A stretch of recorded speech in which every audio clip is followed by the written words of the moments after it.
A little community is gathered and Bear has joined us. Bear, welcome. Um, we'll do a little go round with intros in a moment, but I think we will start collectively with our blessing just to ground us all together in the project of tonight and these weeks together. So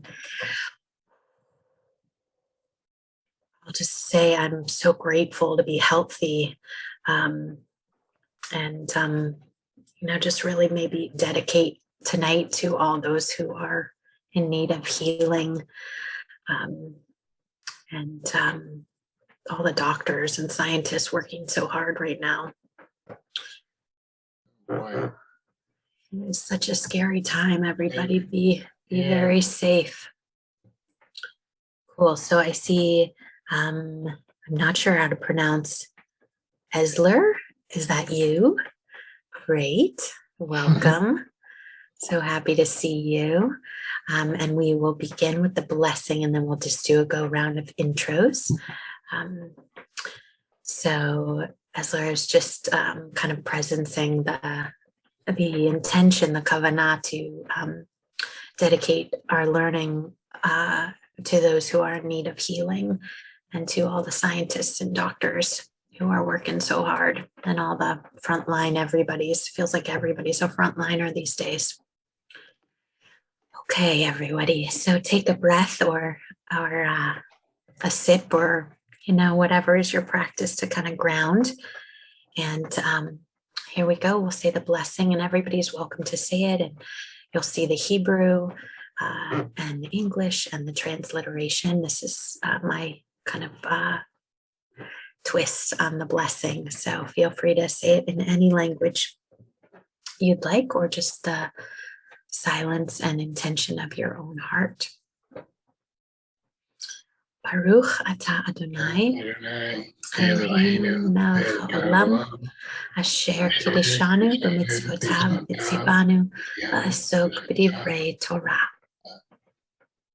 Great, and we are blessing the kind of frequency of the divine in the world, the experience of the divine in the world, both hidden and revealed, and grateful for the opportunity to become kadosh, to become elevated or distinguished through the mitzvah, through the learning opportunity of immersing ourselves into the words of Torah. So that's the blessing. And I see Lizzie joined, which is awesome. By the way, everybody, just a special announcement. Lizzie is now one of our Talmud Torah teachers. So I am so stoked. And just consider yourself all excellent. In the queue for being tapped potentially as a teacher, and let me know if that's ever of interest. But Lizzie, we're so glad and so excited. They outed you already, Lizzie. So first, a note to just apologize, which I never like to do to start, but just to, I guess I'll shift it to say, I'm putting in the chat a link for our folder for this semester. And in here, you'll find all the readings from actually our last course as well, but the important part is you'll find for these 9 classes and the PowerPoints as well. So I'll be sending out an email. Actually, Jody will send out an email, please God, tomorrow to you all with the information about accessing the folder and also how to sign up for On the One Foot, which is some additional video resources. So that's a little housekeeping, and you all can just cruise to the folder whenever, however, to prep for the readings in advance of the class. And the apology is just to say that I'm sorry that I didn't send out this class ahead of time. It's been a little life So here we are, and we'll just go through carefully together. It's the same folder as last time? Yes. Yeah. Okay. Yeah, and in there you'll see chapters 9 through 18, and then also PowerPoints for part 2. And I'm going to also put in here the reading for tonight. I downloaded it in case the PDF is helpful for you right now. Yeah, Esler. Is this the same text resource as the other like Miller Intro to Judaism classes? Or yeah, it is a Miller kind of, stamped class. So we are using their course book and the PowerPoints. Is that? Yeah. Yeah. Have you done a Miller course before? I'm taking like the first half of this class right now with the American Jewish University online cohort. Perfect. So this is part 2. So that's great. Good. So let's, on that note, Esler, do you want to just say like who you are and kind of your kavanah, your intention for these classes together? Yeah, sure. Hi, I'm Esler. I use they, them pronouns. I mentioned I'm taking this class I'm taking it like on Zoom as well with the AGS cohort, and when I signed up for that, didn't realize that there was like a option that was more local to me. I'm in Corvallis, so not Eugene, but close. This is a more local option, so that's awesome. I more generally am taking the class because I want to convert. I currently don't I'm not associated with a synagogue or like any institutional structure. I have like a community of queer Jews that I'm sort of a part of, and I decided to take the class to get that more like institutional knowledge piece, and learn more about like what kind of community I might want to actually convert through. So the cohort that I'm taking the class with also is taught by conservative rabbis, and there's first of all not a conservative shul anywhere nearby that I know of, and also that wouldn't probably be the best fit for me. So I'm also excited about this for like a different perspective that way. Great. Oh my gosh, that's awesome. Thank you, Esler. And if everybody else wants to just go perhaps a tiny bit briefer, just because tonight we're supposed to cover the high holidays. So, anybody want to, Bear, maybe you're the other newcomer. Yeah, my name is Bear. I use they or she pronouns, and I'll just actually echo what Esler said, a similar process. Been interested in Judaism for a really long time, and only recently had some conversations that made it feel like it was something I could really try to jump into. So this is me trying to jump in. Amazing.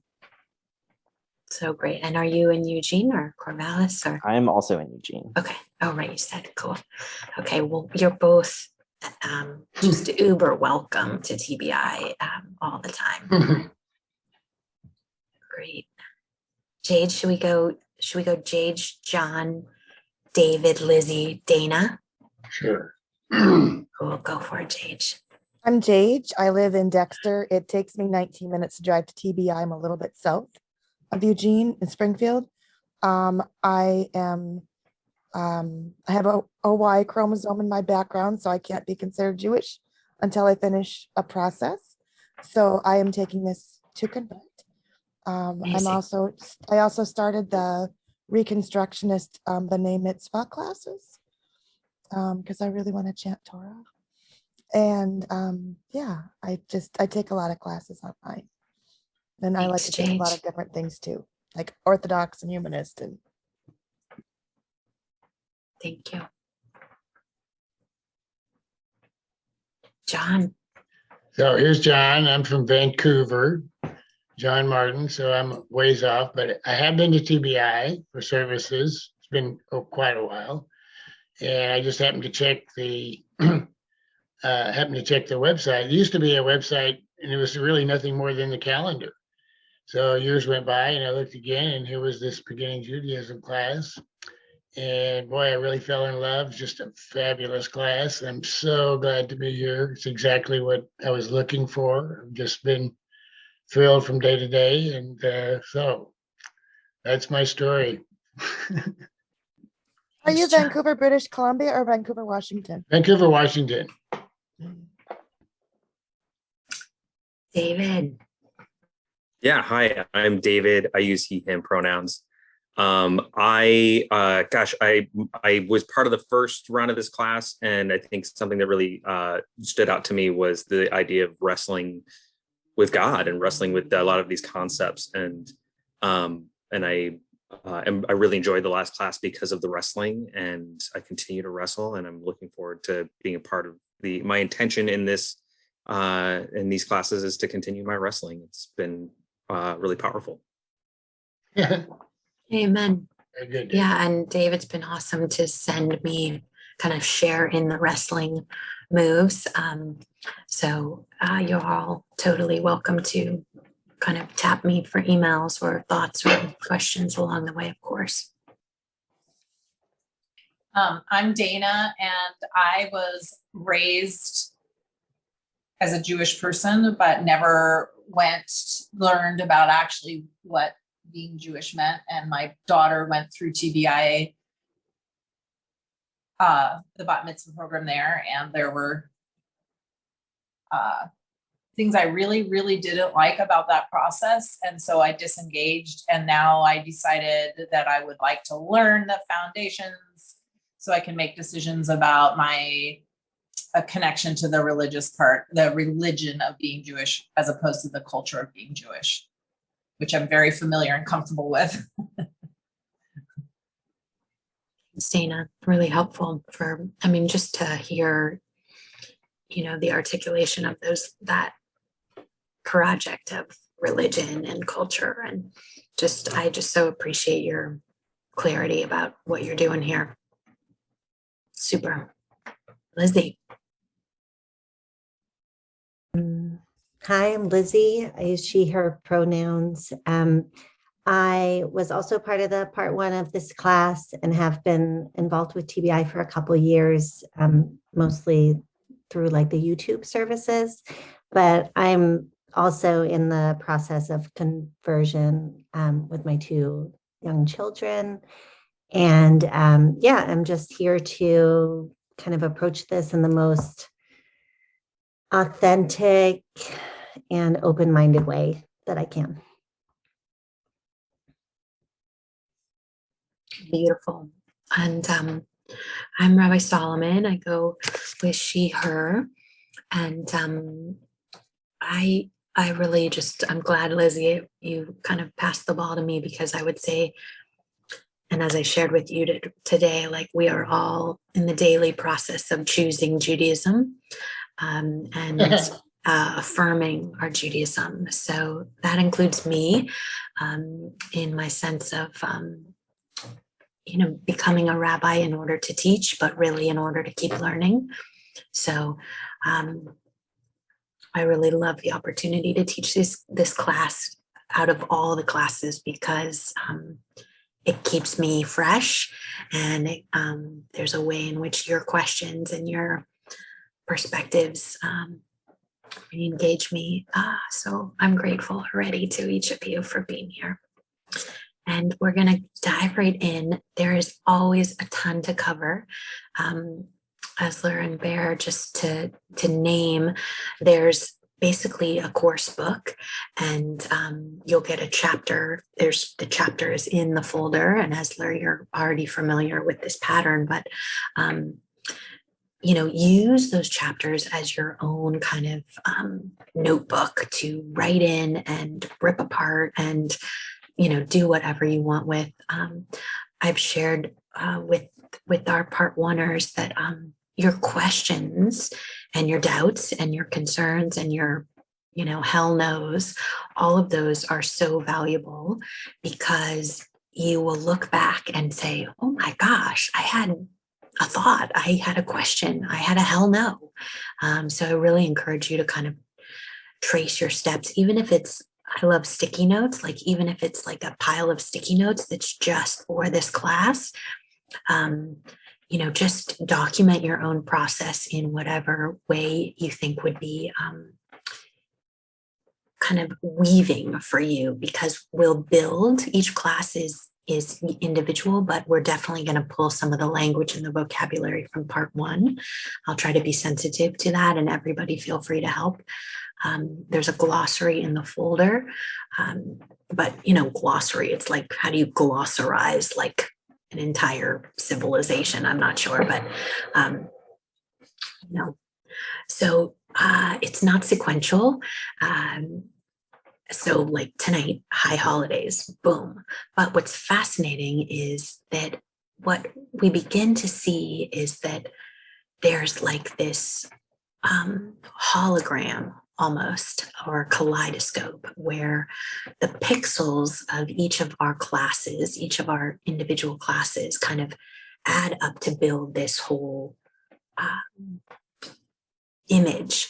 And so what we're going to get tonight, even though, tomorrow's not Rosh Hashanah, in some ways, we are always preparing for the high holidays, always preparing for the new year. And, it's the Gregorian New Year, so we can kind of fly with it too. But I just also wanted to root us deeply in the fact of like, it's always on. Just in the way that Shabbat is always on, the high holidays becomes this kind of pinnacle around which we move the entire year, just in the same way that Shabbat does. Does that make sense? Okay, and the themes are pretty timeless, so you'll get the drift, of course. Okay, so here's the PowerPoint, and security alert. Yikes. They're here. Okay, so we'll cruise through the PowerPoint, and I am going to kind of give you information along the way, but everyone is invited to speak or put your hand up or whatever you're comfortable with, but ask along the way, because that's really where it gets juicy for everybody. Okay, starting over. And as I said, we're always starting over. So the name of in Hebrew is, it's also, the Hebrew word is yirah. I'm going to put that in the chat because it's pretty cool to know. So yirah, and you can kind of do yirah, like if you feel like it, but yirah is awe and fear, which is already like plenty. Awe and fear. So just kind of like awe and fear. And we had a whole class on God, but I would say that Yirah is another name for God, right? Awe and fear, wonder, mystery, the hidden, the revealed, all of those things, but that flip of the coin, that kind of loadedness of the nature of the Hebrew language.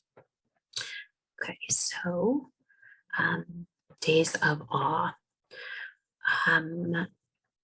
Yeah, so it's a big deal, right? Awe, and it gives some examples. And here it kind of hints at the elements both of that fear and wonder. Reverence is kind of like probably an English word that aligns more closely with those two words. And there's a whole calendar related to the kind of intensity building up towards what are called collectively as the days of awe. So within this category are the whole Hebrew month called the month of Elul, and then the Rosh Hashanah and Yom Kippur, Sukkot, all the way to Simchat Torah. So those are all considered the days of awe. And in the chapter that I linked in the chat, you'll see that on the cover of the chapter, I think you all, oh, this is weird. Guess you can't see it if it's blurred. So wild. I think it's because your background is blurred, so it's not seeing that as a human. Totally. I am not a human. They are correct. The great journey. Wow, this is a little trippy. I'm going to read it normally. The great journey of transformation begins with the acknowledgement that we need to make it. That we need to make the great journey. It is a spiritual necessity. And this is by Rabbi Alan Liu. And I've mentioned his book before. He trained as a Zen priest and then became a conservative rabbi. And he wrote a book that traces, oh, you couldn't see me that whole time. Oh, well. He wrote a book, David, I miss your smile, that traces that period of Tisha B'Av, which is the destruction of the temple in the month of Elul, all the way to the building up of the walls during Sukkot. So that arc of the days of awe. Does everybody get that? I know I did that pretty fast. So there's like these days of awe are loaded with kind of variety pack of feel it all on a personal level. There are some holidays like Pesach that is very nationalistic and historic. The days of awe are those things as well, but there's a level of intensity because they are literally about our life and death, whether or not we'll make it around again. So that's why people show up, right? That's why people are sometimes called like 2 day Jews, the Rosh Hashanah and the Yom Kippur Jews. But the challenge of that, and just to state the obvious, is liturgically, those are the two most confusing and overwhelming and long days. So unfortunately, people come to high holiday services and are like, no way, because it's totally confusing liturgically in terms of the prayers. It's really long. It's really boring if you don't know what on earth is going on. And it's really freaking scary to be hearing about your death all the time. But we like the heat as Jews, so we do it. And it keeps us going. I mean, it's that kind of like, okay, here we go again next year. So any questions just to start off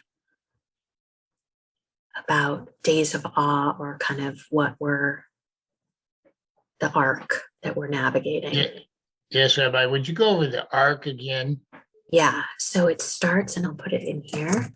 Tisha B'Av is the destruction of the temple. And it goes from Tisha B'Av, so the breaking down of the walls, to Sukkot, the building of the flimsy structure, right, outside. Building of the temporary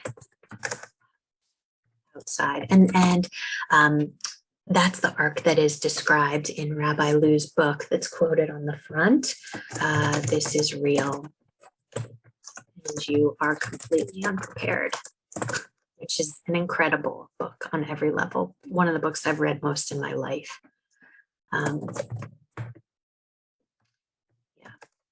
He's a beloved teacher that died far too early, but impacted huge lives. Okay.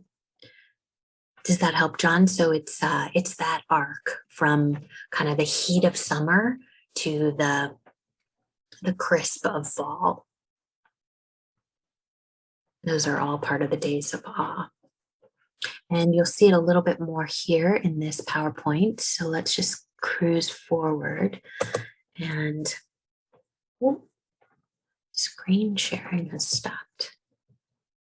Let's see. So here's the days of awe, all the way through Elul, in which we find Tisha B'Av.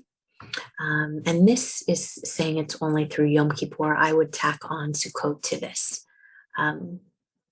But here they define it a little bit more short, to give you that 40 days.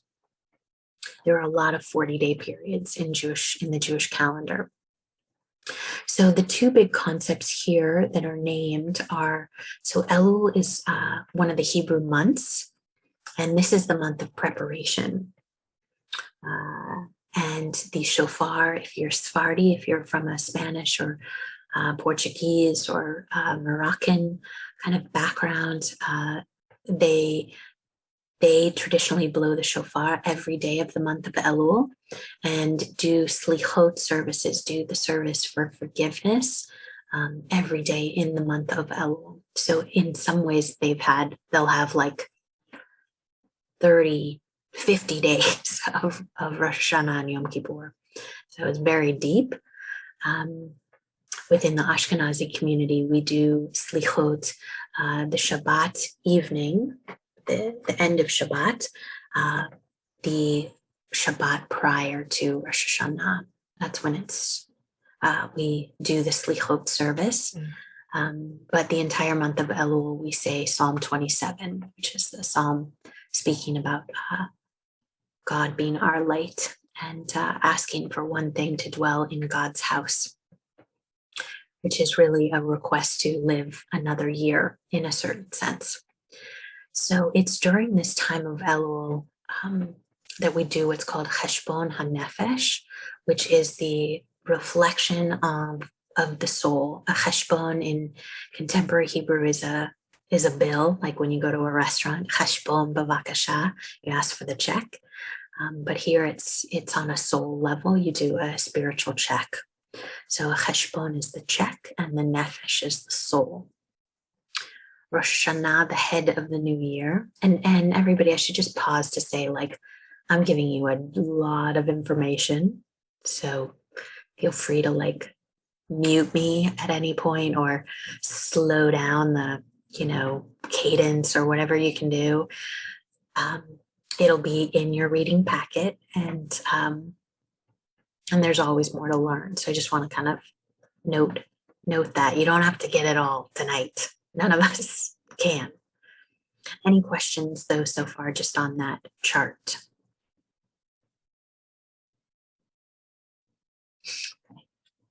Freaked you all out? Perhaps. So you do this kind of like soul pulse taking. Then you have Rosh Hashanah, and this is about the creation of the world, very global and universal. It's just like 7 days creation, boom, the kind of giant brush strokes of how we live in relationship to the earth. It's the birthday of the world. That's when we get the change of the dial in terms of the Hebrew year. So it's right now we're in 5782, which is all the way back to creation, 5,782 years ago, according to the Torah. And I could kind of put an asterisk there to say, in terms of those folks who think like, is it science or is it religion? For me, 7 days could be gazillions of years. They are, I see Torah as the mythology that guides a kind of human effort to narrate our existence. That was said pretty well. I should write that down. Well, someone, whatever. So Rosh Hashanah, the creation of the world. And then, so this is kind of like the yay, the world is recreated. We as little worlds, which tradition says we are recreated. And then we do 10 days of like deep, deep digging and the deep practice of asking for tshuva, of forgiveness. So tshuva literally means return, and slicha means to say you're sorry or to give forgiveness. And then it's on Yom Kippur when it gets very personal. And this is the moment when we consider our own death, and we dress up in our burial shroud, and we pray for another year for our lives. And this is the day of lots, Yom Kippur. And this is the head of the new year, Rosh Hashanah. Okay, tshuva. This is what this whole season is about. I should just pause there. Let me pause at this one. Does anybody have any questions, any thoughts, any like, hey, wait a minute? I have a quick question, just a clarifying question. Yeah. Elul is part of Elul is about intention setting. Is that right? That part of the Heshbon is about taking it, like kind of building this list of things that maybe you kind of want to atone for to a certain degree. But Elul is about creating intention for yourself in the coming year. Yeah, and really reflecting on the year that has passed, so that you can come to like Rosh Hashanah having really kind of done your homework on how you got there. So Elul becomes kind of this, trying to think what a good equivalent would be like. I was going to say like before you go to the doctor or something, but you don't really, none of us really prepare, right, to go to the doctors anymore, except maybe if you have your list of questions, but I'm trying to think of like, does anybody think of a good metaphor of what is Elul like? I don't think I have a good metaphor, but I do have this experience being in the TBI community. I have a friend who every year she's a writer and writes this beautiful letter, and it's a not a reflection, maybe it's a reflection on the prior year. And it's the other part that we haven't talked about yet is like asking for forgiveness but so she writes this. I mean, I'm always stunned at how beautifully this letter is written. But it is a reflection on it's this contemplation, this period of contemplation is what I think of it as. And she writes this letter coming out of that contemplative space, which recognizes, where she might have gone astray, which is, like not right or wrong, but gone astray from her intentions in the prior year and the intention she wants to set for the year to come. Yeah, Dana, that's so helpful. And everybody does it different. Like a writer might do it, a cook might, whatever. I have a friend that goes back through his entire calendar. So yeah, Jade, I see your hand. Yeah, I was just gonna say that the little timeline looked so sterile compared to my experience. And there's like the tastelak ceremony and the apples and the honey and the baking of the honey cake, and there's so many little pieces in the Avat Shalte song, and it's like it feels like this big whirlwind where maybe it would be similar to like the old, well, not that I was ever part of it, but like the season in England when they had like their ball season and everybody would kind of be introduced. It's kind of like you're wrapping up your year and kind of introducing yourself to the new year and who you want to become. And it's like a really full, and you almost don't have time for the rest of your life. That's just missing when you look at that timeline, that it's this time where it's just such a full time to be Jewish. Yeah, I love that, Jade. Yeah, and everybody, again, does it differently.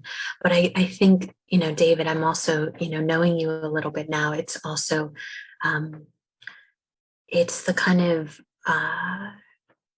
like therapeutic scrub, of on a soul level, like where you really, and all of this to say, not like if you did a survey, do Jews know what Elul is? Probably not. Do Jews do Elul? Probably not. Like it just depends, right? Some people are Elul nuts and some people are like, excuse me, you know? So any of those practices that we kind of bring up, just know that obviously there's a spectrum of observance and appreciation. And, oh, is that a dog? Small mouse. Okay. And Jage, I like what you're saying in terms of, you know, the humanity of this calendar, this line, right? There's a lot of layers. So one of the big layers is this idea of tshuva, of return. And here, you know, I feel like we're looking at, again, the vocabulary of Jewish life. There's a wonderful book called These Are the Words by my teacher, Rabbi Arthur Green, which is a cool kind of like glossary from a mystical perspective, Kabbalistic perspective, which is part of my background. So tshuva here is literally means to come back. And one of the teachers that you'll see in the video, which I'm going to put also into the chat so you have them, if you'd like to look at them before tomorrow. So the PowerPoint comes with certain kind of open spaces where you can watch videos. I'm not sure why, frankly, they didn't put these links directly into the PowerPoint, but I'll put them into the chat. Oh, maybe because you can't put links in the chat. I don't know. But let me put these into the chat just so you have them. Because one of the links here is about this idea of mind gap, which Rabbi Greenwald, who's one of the curators of this whole Miller to Judaism program, he describes as kind of his, what he thinks of as tshuva, that there's a difference between who we are and who we think we are. That's the gap. So tshuva could be, could be an ideal, or it could be a hope, or it could be an absolute necessity, in that,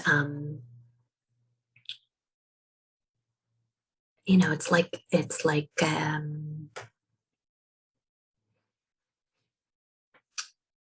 that, thinking of a million metaphors like that Milan Kundera book. I don't know if you've ever read, but Unbearable Lightness of Being, where the picture on the front of the cover of the book is like you see yourself in one way in the mirror, but you're actually, somebody totally different. So tshuva is the process of returning to ourselves, to our souls, to God. All those layers are possible. Bear, I just saw your heart go like, whoa. What were you thinking just then? Oh, I think I, at least in my own time, spent a lot of time reflecting on who I am versus how I'm perceived versus who I think I am, and to frame it as trying to engage with or understand or minimize a gap between the actual self versus your perception of yourself is I'm feeling wow, that's a really for me at least a powerful way of framing it. Mm-hmm. Yeah. And it could be, again, it doesn't have to be so, it's maybe not so direct. It's maybe not oh, I wish I, could speak Chinese and I haven't even started. It's it doesn't have to be that linear. It can be I have lost my voice of my soul. I know it's in there somewhere. Maybe I've never seen it or heard it, or maybe I had it, 5 years ago, but it's all of those different layers. And it's both in relationship to ourselves, to each other, and to God. There's kind of a 3-part And there's language for that, which is Ben Adam le'atzmo, between a person and themselves. And Hebrew is gendered, but Adam is actually earthling. And in some ways, the first earthling was actually a they, which I always love. So I'm like, I don't know. People are always like, we need new language, non-binary. I'm like, the original language is non-binary, but whatever. So between a person and themselves, Adam lechaver, which is a person and their friend, and then ben Adam le'makom, which is an amazing name for God, meaning place. Okay, so that's just a little tidbit of beauty. Not on the script, off script, everybody. So in this next PowerPoint, you'll see the two of the YouTube videos are linked to folks talking about tshuva, so you can check those out. But again, it's going to mean something different for everybody. Can I ask a quick question? Of course. It's quick, I promise. No, long is good too. It's really just about pronunciation, because I thought I heard it said, slower, like teshuvah. Yeah. Teshuvah, but yours is more of like a Germanic, like a tshuva. Yeah. So, together. Are they all just different pronunciations? Yeah. So, oh God, that's such a cool question. Yeah, tshuva is the kind of slowed down version. Tshuva is like you're saying, it's more the Ashkenaz.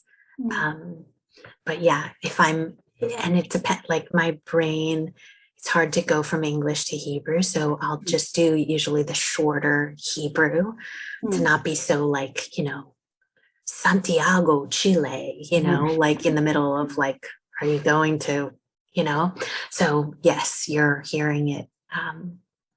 Okay. Yeah, tshuva. Same like with challah, like, challah is actually how you pronounce challah.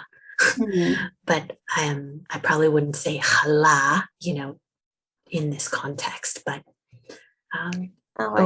over the break, I was with my family and I said to somebody, Mazal Tov. And my brother looked at me and he goes, the hell's Mazal Tov? What happened to Mazel Tov? And I was like, you're right. Like I just, my brain was anyway, but yeah. So one is just more like formal, like proper Hebrew, and the other is more like spoken in our communities Hebrew. And now we know how Yiddish was born. Well, that's a whole very complex narrative, but that's how we know languages, bastardized or whatever. We make it work. But yeah, you can often slow down. And I'll just name that I was so turned off by how complex everybody else made Jewish everything that I really, especially when I'm teaching, I'm like, how can I just keep it simple? Because there's a way that like things become so insider speak, and I don't like that. So I think that's also part of, and we, there's so much there, ways in which I still feel an outsider, of tradition. And Lizzie and I were talking about imposter syndrome today, and just like how much inside baseball, at some level it's all inside baseball. I don't know. So yeah, there's a lot there. You got me going, Lizzie. Thank you. Nobody's in. Everybody's out. Screw 'em. Sorry. Okay. Gosh, these people don't know me at all. Okay, here we go. Oh, so yeah, the receipt, the calculation, the tallying. Slichot is that idea of forgiveness. Shofar is the big alarm clock. Ram's horn, primal symbol of when Abraham, was gonna sacrifice Isaac, the ram stepped in. So it's this huge kind of gear shift of,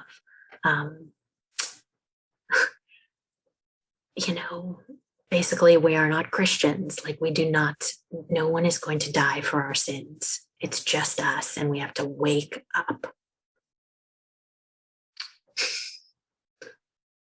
Apparently I'm throwing a few punches tonight, everybody, but it just came to me with the shofar because it's not, again, people can say like, oh, it's just a ram horn, like, da, da, da. No, like if we realize that ram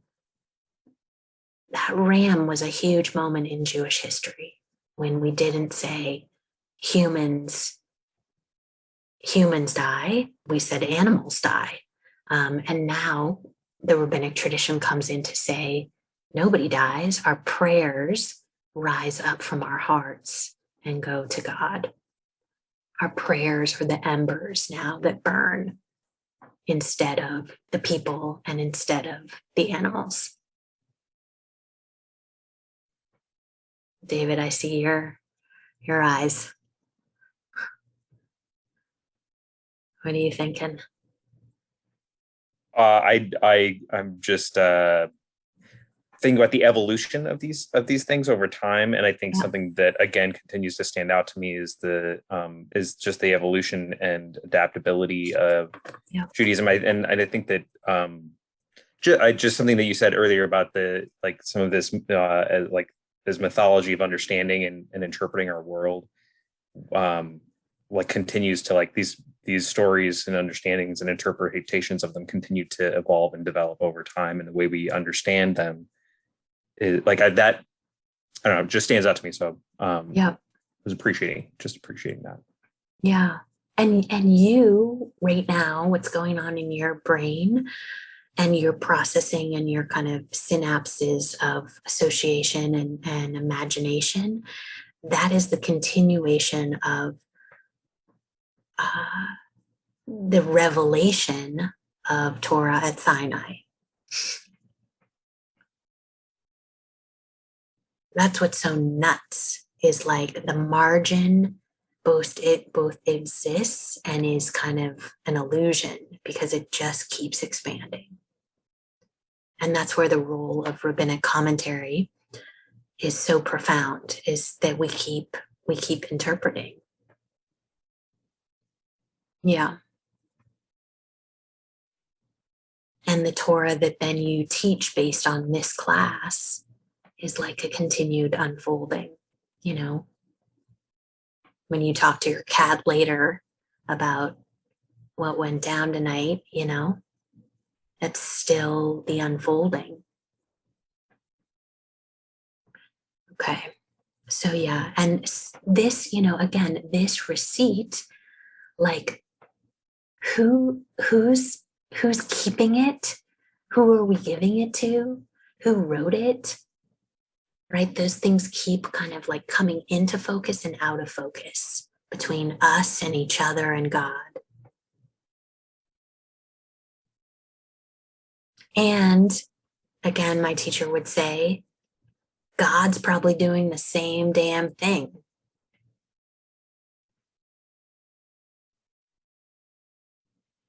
In terms of a cheshbon.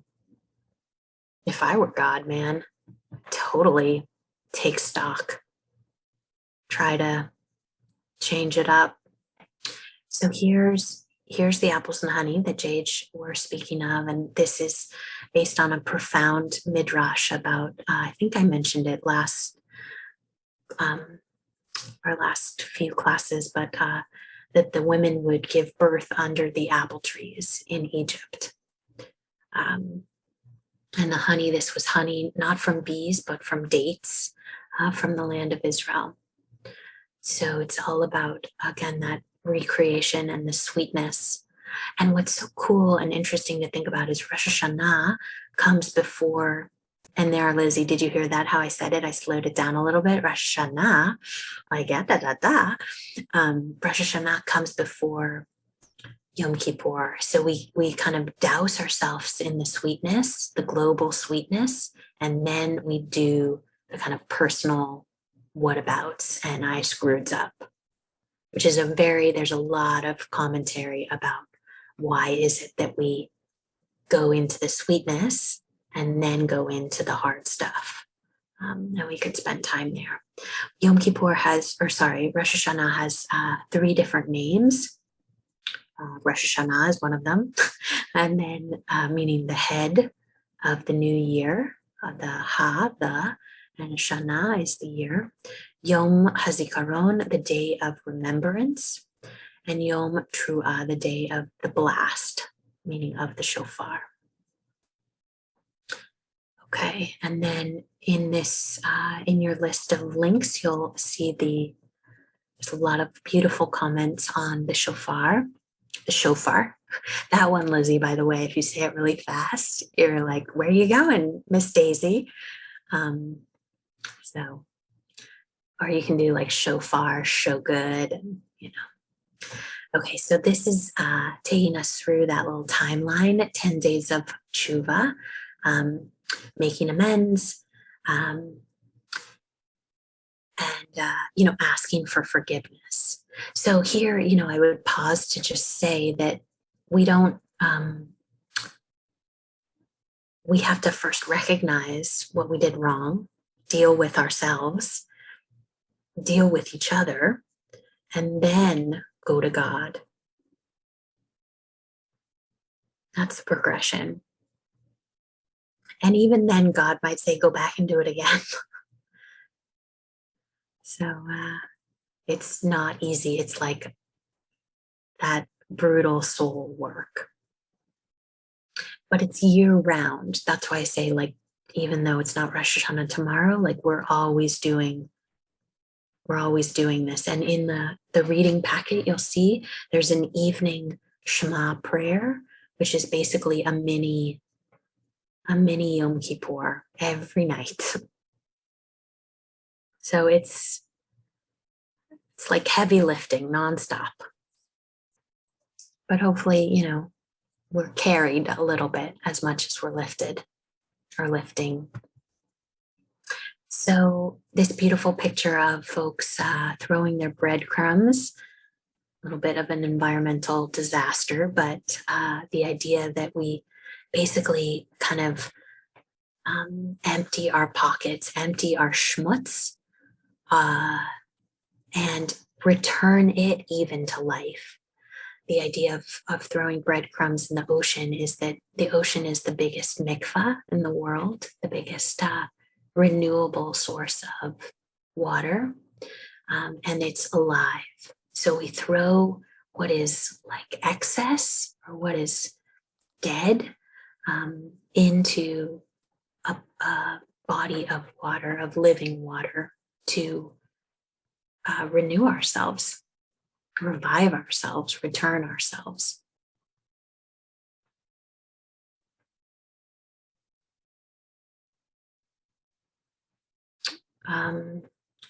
Wow. So we just did through Rosh Hashanah, and now here comes Yom Kippur. Let me just see how many slides. Oh my goodness. So we have 5 more slides. Oh, one's the ending. So we have 4 more slides. Okay, let's see if we can. How's everybody doing? Maybe I'll just pause for a moment. Okay. Does anybody need hydration? Or feel free always to take care of yourselves. Okay, let's cruise. Day of lots. You might hear the word pour. A pour is a lot, like Purim. Purim. Purim is the drawing of lots. So, and it's halfway around the calendar from Yom Kippur. So it's kind of cool to think about, like, Purim is our carnival. and Yom Kippur is the kind of full, the full deal. But we have it twice a year in a certain sense, where we remove our masks and we put them back on again.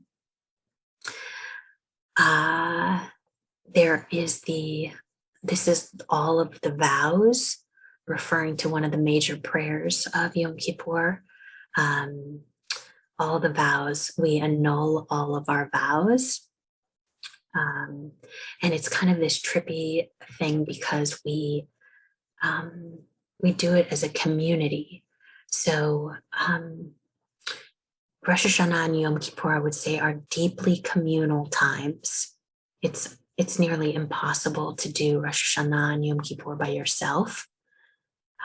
They are kind of when the salmon, all swim in and up, and you have to be together. It's kind of this primal return. And the forgiveness that you're asking is both deeply personal and kind of a collective forgiveness. The idea is that, if there were, God forbid, a murderer standing in the same room and someone who is, newly born in the same room, that everybody is praying for everybody. And you can't determine who's who. Very deep, very beautiful kind of, I don't like the phrase leveling of the playing field because who knows what that means, but just collectiveness. Okay. So all the vows, we ask that they be annulled. Again, collectively, like any promises. Yom Kippur day is, so Jewish time starts at night according to the Torah, and there was evening and there was morning. So Kol Nidre is the evening prior, Erev Yom Kippur, you could call it, before Yom Kippur, and then Yom Kippur day is the full day. So those who choose to fast, fast from sunset to sunset. Ne'ilah means the gates, and it's the final service of Yom Kippur. And then following that is I always think this is breakfast because I like to eat a lot of eggs, but it's break fast. So you eat orange juice and tuna fish and, weird Jewish things. And some people have a break dance party, which is kind of fun. But again, the spectrum of Jewish life right there. You spend a lot of time during Yom Kippur undercover, really doing deep prayer work. These are the 5 prohibitions. And the idea is that I'm thinking of Evan right now. He would so love this moment. We had a monk last class who, anyway, he'd appreciate this. We can all appreciate it, that these are the 5 kind of prohibitions. In order to return us to life, we practice dying.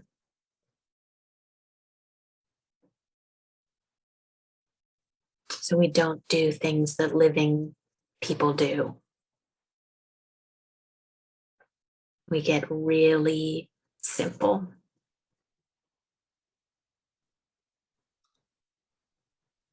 What's the leather shoes? I thought it was just leather, but it's leather shoes specifically? Yeah, Dana, it's a good question. I mean, they didn't use historically, leather was just used for shoes. I think that's why it was probably like they didn't make leather belts and things like that. That came, I think, a lot later. So the shoes thing was that the leather would be used there. And again, by not having leather shoes, you would have like scrappier shoes. So these are all kind of luxury items. So by not having leather shoes, you kind of wear your flip-flops and aren't so comfy. none of this, by eliminating all these things, you get uncomfortable. Or, some would say you just get a return, because these are all luxuries.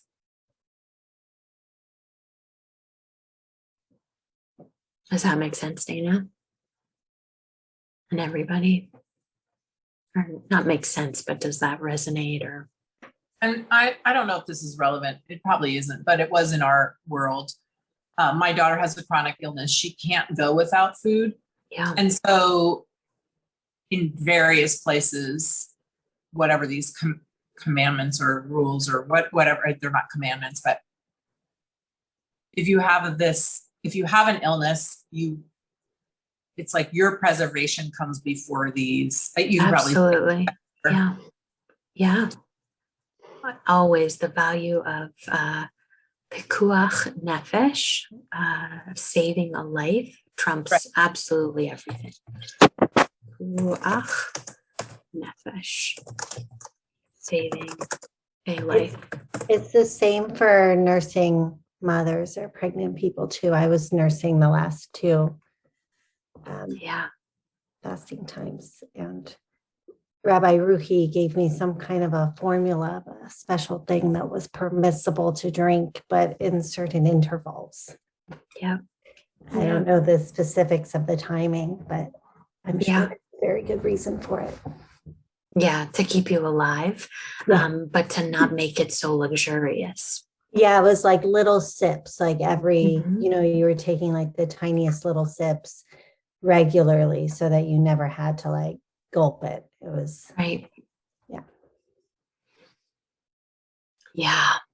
So I want to just kind of show us. So the 15th slide is their little goodbye slide.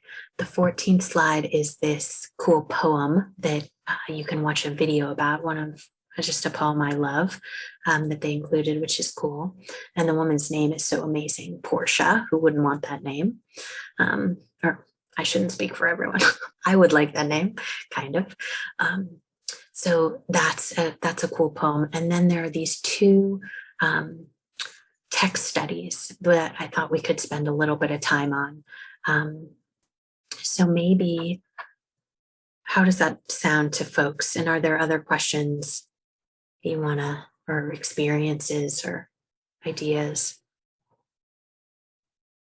Okay, well, if they come up, just always feel free. Does somebody feel like they'd like to read this one?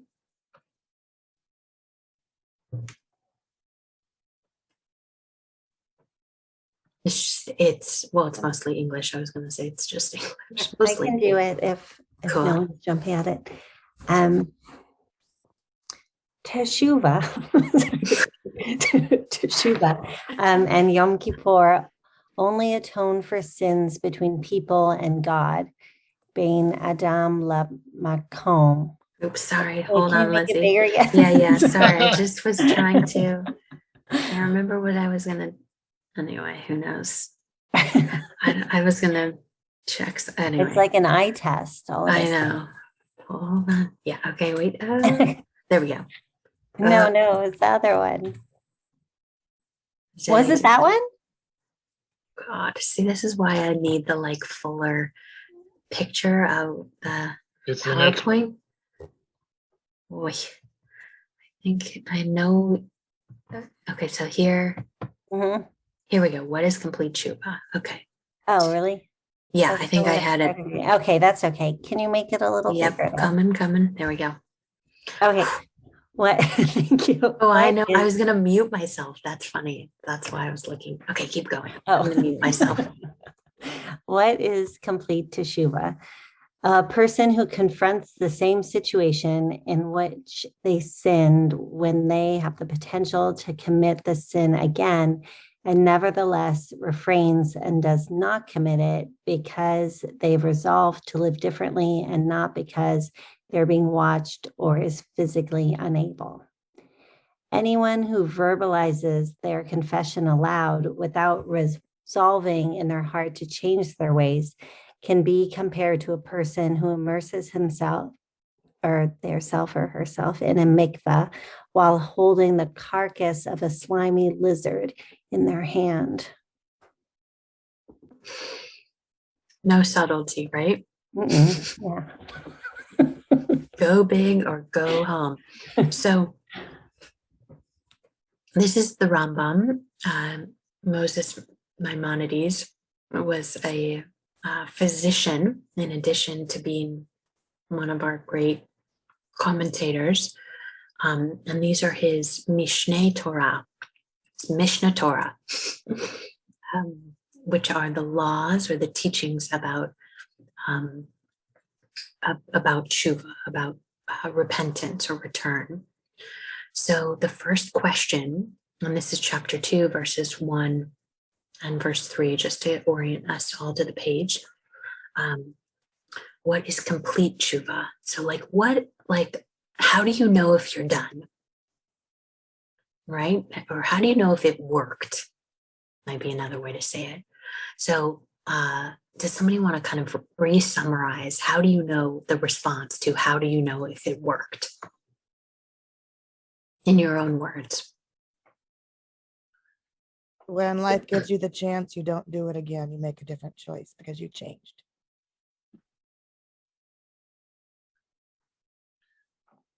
Cool. For me, it's much of what we do in life are just habits.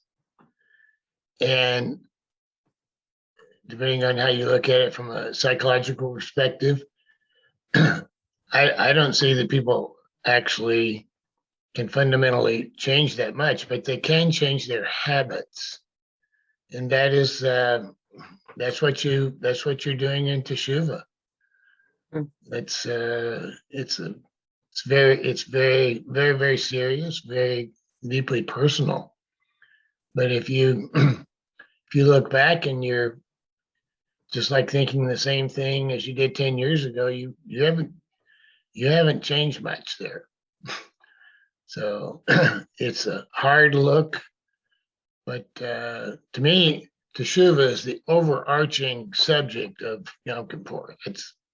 That's how I've always looked at it. But it's very hard to look at yourself and admit mistakes. But when you admit mistakes and you talk about them and you're serious, that's when you change your habits over time. Mm-hmm. David, I see you thinking. Well, I think about this in terms of in therapy that you talk about when you talk about physical health, like you go to the gym every day, you don't go once and say, great, I'm healthy, that you go to the gym every day or you you work out regularly, right? And it's the same thing. Like when in therapy, it's like, you don't go to therapy once and be like, great, like my mental health is perfect. I'm done. I'm healthy. And in this sense that it's about personal growth and this is like this, to me, this really stands out as like this commitment to personal growth and a chance to reflect on, am I making the personal growth that I've committed to that really truly represents myself and who I am and who I choose to be and living with intention? And if not, what changes do I need to do? What growth do I need to make for myself to continue to live as my true self, as my complete self and with my full intention? Beautiful, powerful, yeah. And again, I encourage you all to language this for yourself because that's more real. That's when that's when you can do something with it, I think, is when you put it in your own words. So, maybe even based on tonight's conversation, maybe there's some little act that you want to consider. Maybe it's a phone call to make or a note to send and the word that really stands out for me, and I'm on board with everything that's been shared, but the word that I really appreciate here is refrain. That there's some sort of pause of like an awareness that creates a shift. Anyway, that's just a personal note. Yeah. So, and again, complete tshuva, like some would say, we're never done basically until we're dead. And even that, people pray for those who have died. And we pray before we die to still be complete. It's sort of an endless effort. So, in our own words, how would one of us kind of verbalize this chapter 2, verse 3? What do you read between these lines that Lizzie read?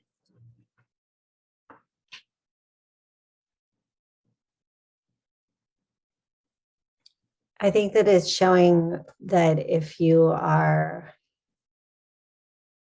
doing the lip service, just the superficial part of the days of on of Teshuvah, that it's kind of counterproductive or doesn't make sense.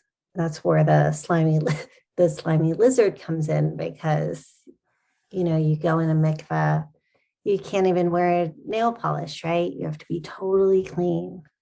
So it's kind of just showing that if you're not really committing to that thing, then it's not, then you're not doing it, basically. I think a lot about like the New Year's or secular New Year's too, which I've never really been into because there's a lot of pressure. Which I don't know why I'm into the days of awe, because there's a lot more pressure. But I kind of feel like my experience of secular New Year's has kind of been like a lizard in the mikveh situation, because it's like there's this really short period of time where you decide to be a better person or whatever it is, starting now, like on that day. And I'm pretty sure that the general consensus is that we don't typically continue to do those things. And they do feel usually kind of superficial. So yeah, they seem like very different types of New Year's to me, even though you could draw the comparison of resolution, but I don't think that's really what Teshuvah is to me. I agree. I think that really resonated with me, especially saying it's not really like a resolution. I think like both of these things, and maybe especially the second one, speaks to something that like I've really appreciated learning about Judaism, where things are so focused on actions. And I think there's, in a lot of ways, I'm going to like an acknowledgement that thoughts are not necessarily like a conscious action. I do feel like is an acknowledgement that happens in Judaism, even if it's sort of not specifically enumerated in that way, I guess. But having this is like taking, like making the choice to verbalize that you're going to change something. That's like an action that you shouldn't take unless you're going to do other actions. And I really like the framing of that, because it reminds me of that. I guess the idea of like if you're going to start working out, or if you're going to go on a diet, something that's like perceived by society as like beneficial, but like you actually end up just saying, oh, I'm planning on doing this thing because there's like a social benefit to saying you're going to do it. You get like, oh yeah, like that's a great idea. Like what a great thing that you're starting to do or whatever. And that's like the reaction to this like false action, if there's not also the other actions. I don't know. It's what you were saying, Lizzie, just connected that piece for me a little bit more in terms of that second section. So yeah, I don't know if that made Thanks, Esler. Yeah, that's awesome. yeah, I mean, this is where everyone sharing helps us all go deeper. So I also think that I think a lot about how I parented and tried to bring Judaism into our home in a way that I could make it palatable and approachable. And it ties to integrity for me, where if you say you're going to do something, you actually follow through and do it. So walk your walk, don't just talk your talk kind of thing. I really haven't thought that well through. I haven't thought this piece of talking through, but when I was raising my daughter, there was a big thing about don't say you're going to do something unless you really have the intention of doing it. Whether you successfully can do it or not is a different topic, but the integrity behind your words and your intent. I don't know if that. yeah, I think that's very powerful. And I think you're both picking up on something powerful about this second text, in that there's like an inner and an outer world, a public and a private world. And God is somewhere in that mix. Because a mikvah is both private, but you're totally exposed to God, with God. Bear, I see your hand. Yeah, I think something that came up for me when I was listening to the discussion and reading through this, in particular with the second part, reading, like confessing something aloud, without having, a change of heart or making change in your life. The question that comes up for me then is like, okay, for whom are you confessing, right? Like if you're saying something out loud, but not taking steps to like make a particular change, like you're like performing something for other people, is sort of like my interpretation when I read that, instead of actually trying to live in line with like your beliefs or your values. And something that came up for me in that first part was this idea of like values congruence and living in line with your values. And then the second part was like, what does it mean to be performing values or speaking values without living it? And, in my community, oftentimes people are doing that for other people for a variety of different reasons. And so I think like part of this that is coming up for me is like, this is like something that you're doing for other people and for your relationships, but also like fundamentally for yourself, and like living in line with yourself and your beliefs. Yeah, so powerful, Bear. Thank you. Jade, I see your hand, and I'm wondering if we can just put the other text on the table and then hear your comment, but wherever it falls. Would that work? Yeah. I don't know. You go ahead. Go now. Please. It's okay. I was No, people please. as people were talking, I was just thinking about Yeah. the concept of the fires in the Ojibwa world, and that this actually matches in, because there's the 4 directions, and then there's above and below, like the 5th and 6th. The 7th one is me being my authentic self, and the 8th fire is asking the people around me to be their authentic selves, like being who you were born to be. And I see that as being this interaction, that one of the reasons that we all do it together is that we're calling out those fires in each other. Be who you were here to be, and I'll be who I was here to be. And that's how the world becomes healed. So beautiful, Jade. Thank you. Very powerful.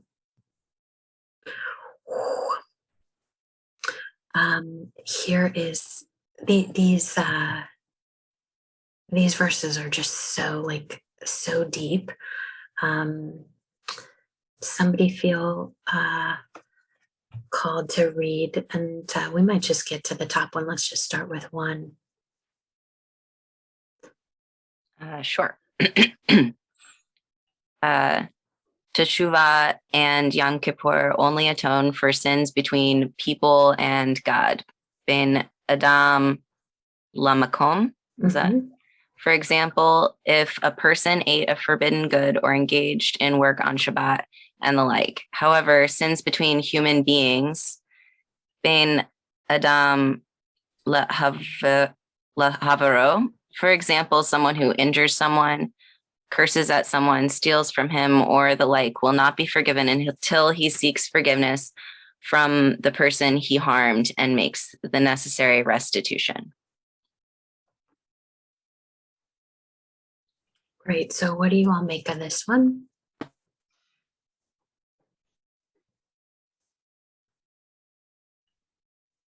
I think that's so lovely because if you're forgiving yourself for horrible things that you did to other people, it's probably feels good to you, but it's not actually helpful for the community or the world at all. So I think it kind of shows what global idea it is, rather than just this like silent prayer or atonement to yourself. Yeah. And Tshuva and Yom Kippur, not just one of these, both of these only atones for sins. And the word for sin is really to miss the mark in the actual Hebrew. But it's also, again, you have to use the language that's most potent for you. Some people like to use that word sin, and it's powerful. So, but yeah, Tshuva and Yom Kippur only does between us and God. Everything else, we got to go direct. Could you, what would be the Hebrew word? I guess, would Maimonides have been writing in Aramaic? I don't know. Is there, when you say sins might not be the right word, like what does that? Yeah, or that you pick out? Yeah, well, the Hebrew word is chet, which kind of sounds like hate, which is always interesting. And it has a variety of translations. So like some people would translate it as sin, and some people would translate it as miss the mark. So Maimonides was writing in Hebrew. So the Hebrew is the hate, but I just pointed out because sins, that word can have such kind of other types of association. So I just want to note that there's a variety of translations of the Hebrew possible. Okay, thanks. Yeah, it's a great question. And then, John, you want to do the last one? Sure. If one makes restitution and approaches another to ask for forgiveness, and the offended party will not forgive, he should bring a group of 3 of his friends and approach him again. If the offended person is still not appeased, he should return a second and a third time. If the person continues to refuse to grant forgiveness, he may leave him alone, and the person who refuses to forgive is the one considered the sinner.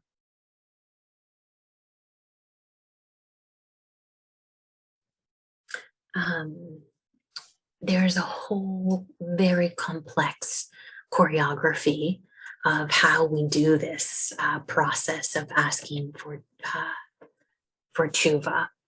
And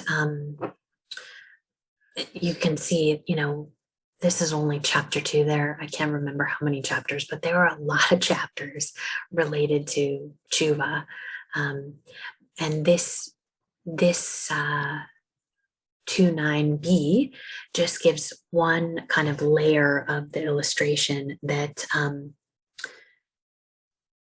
if it doesn't work to go to that one person and ask for forgiveness, the next step is that you bring this group of friends, a group of 3 witnesses, and try again, and then try a second time, and then a third time. I would, especially because we have only 4 minutes, I would say this too is complicated. I don't think you can take this to the bank just like, get off the Zoom tonight and call, your uncle, whoever, and say, I've tried whatever. Like, I think it's all to say there is a huge effort to try to figure out how do we soften each other's hearts. And that starts, of course, with softening our own. I say softening because right now we're reading the verses about Pharaoh and the hardening of the heart. So I just want to pause a few minutes before 8:30 and acknowledge you each for staying awake and for being together and for opening your hearts and minds to this. We'll gather again, and over the course of the week, if something percolates or sticks or irritates, feel free to bring it back, and we'll start our next class with an opportunity to share any of those percolations. And and again, perhaps tonight think of an area, just a tiny thing, could be even, with yourself, of something that you might like to make tshuva with or on. A little tiny return, if you want. Bonus activity. Good tip. We'll all do it. You guys, I love it. All right. Well, thank you, everybody. Any questions, closing comments, thoughts? Great class. Thank you, Rabbi. Yeah, thank you. Sure. You'll get an email tomorrow with the folder and all the info. And Lila Tov, good night. Laila Tov. Thank you. Thank you.